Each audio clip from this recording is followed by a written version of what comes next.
آپ کو بتائیں پاکستان میں مہنگائی کی شرح ادارہ شماریات کے مطابق 9% تک پہنچ گئی ہے۔ روزانہ کی بنیاد پر اشیاء خورنوش کی قیمتوں میں اضافے سے شہری پریشان ہیں۔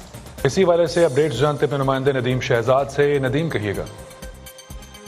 تو بڑھتی ہوئی مہنگائی کی جو شرح ہے اس کے اندر اضافہ ہوتا جا رہا ہے۔ اب بھی حالیہ جو شرح ہے وہ 7 سے 9% تک چلی گئی ہے، جس سے ایک عام شہری کا گزر بسر مشکل ہوتا جا رہا ہے۔ 2 وقت کی روٹی چولہا جلانا جو مشکل محال ہوتا جا رہا ہے۔ ملک کے اندر اگر بات کی جائے جی ڈی پی کی تو جی ڈی پی اس وقت 3.4 ہے، جس حوالے سے بہتر سمجھا جاتا ہے کہ گروتھ میں بہتری آئے گی، لیکن گروتھ میں بہتری لانے کی حالیہ جو وجوہات ہے اس میں کووڈ کی بھی صورتحال ہے۔ کووڈ کے بعد سے مہنگائی کا ایک دم سے طوفان برپا ہوا ہے، اور اس میں ہمارے مالیاتی ادارے جو آئی ایم ایف کی طرف سے بھی کچھ پابندیاں لگائی گئی، جس میں پیٹرولیم مصنوعات کو بڑھانے کے حوالے سے بھی کہا گیا ہے، اور جیسے پیٹرولیم مصنوعات بڑھتی ہیں تو اس کے اثر جو ہیں اشیاء خرد و نوش پر، ہر چھوٹی سی اشیاء پر بھی آ جاتا ہے۔ اس وقت میں ہول سیل کی دکان پر کھڑا ہوں، یہاں پر دیکھا جائے چاول کی قیمت جو کہ پہلے 50 سے 60 روپے ہوا کرتی تھی، آج 150 روپے۔ دالوں کی قیمتیں آسمان کو چھو رہی ہیں۔ روزمرہ کے استعمال میں جو آنے والی اشیاء ہیں ان میں دال، چاول، آٹا، نمک، چینی، یہ وہ چیزیں جو ہر گھر کی ضرورت ہے، ہر انسان کی بنیادی ضرورت ہے، اور انہی کی قیمتیں آسمان کو چھو رہی ہیں۔ اور چاول کی اگر بات کی جائے اور اس وقت دالوں کی اگر بات کی جائے تو جو پہلے 50 سے 100 روپے کلو ہوا کرتی 200 سے 300 روپے کلو تک چلی گئی ہیں۔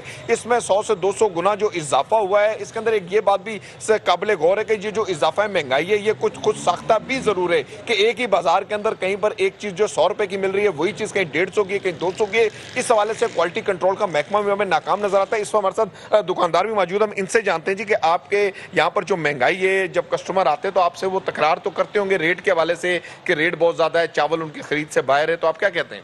السلام علیکم۔ بالکل کرتے ہیں، اور ہر کوئی کرتے، کیونکہ مہنگائی دن بدن بڑھ رہی ہے، اور اتنی مہنگائی ہے کہ پہلے جو چاول 100 روپے کلو تھا وہ 170 160 پہ چلا گیا ہے، اور دالیں جو تھی وہ تقریباً 120 130 روپے کلو تھی، وہ 170 180 پہ پہنچ گئی ہے۔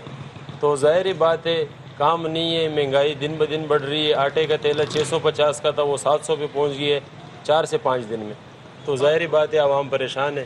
جی بالکل، اس حوالے سے اب چونکہ مہنگائی کو مد نظر رکھتے ہوئے دیکھا جائے تو آئل کی قیمتیں آسمان کو چھو رہی ہیں، چاول ہے، دالیں ہیں، یہ وہ تمام تر چیزیں ہیں جس حوالے سے ان پر کوالٹی کنٹرول کی بھی ضرورت ہے، اور عوام کو سبسڈیز کی بھی ضرورت ہے۔ یوٹیلیٹی سٹور ضرور بنائے گئے، لیکن یوٹیلیٹی سٹورز کی کوالٹی پر جو ہے عوام کو تحفظات ہیں کہ اتنی اچھی کوالٹی نہیں ہوتی، اور وہاں پر خاص طور پر جس چیز کی قیمتیں جب بڑھتی ہیں تو یوٹیلیٹی سٹور پر وہ چیز شارٹ ہو جاتی ہے۔ اس حوالے سے عوام کے اندر تشویش ضرور ہے کہ روزانہ کے پیٹرولیم مصنوعات کی قیمتوں میں اضافہ۔ ٹھیک ہے، بہت شکریہ ندیم شہزاد اپڈیٹ کرنے کے لیے۔